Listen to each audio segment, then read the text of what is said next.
Pfizer received the biggest criminal fine in US history as part of a $2.3 billion settlement with federal prosecutors for mispromoting medicines and for paying kickbacks to compliant doctors.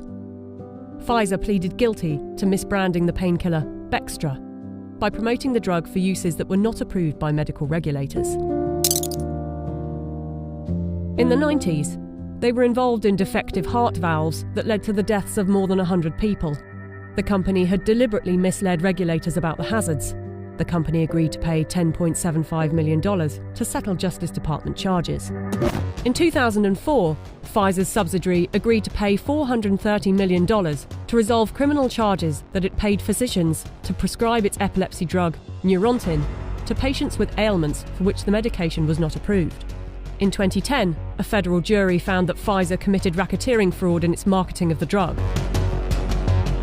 Pfizer disclosed that during a 6-month period the previous year, it had paid $20 million to some 4,500 doctors and other medical professionals for speaking on the company's behalf.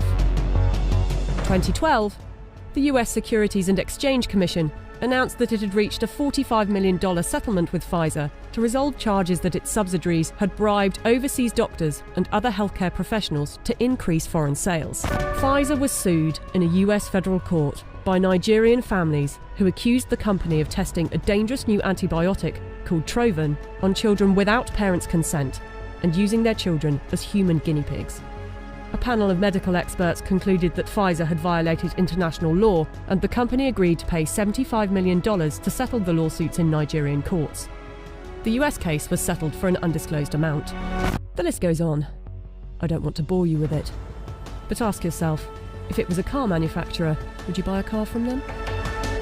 But there is a very small part of professionals which they circulate on purpose misinformation so that they will mislead those that they have concern. Those people are criminals. They're not bad people, they're criminals.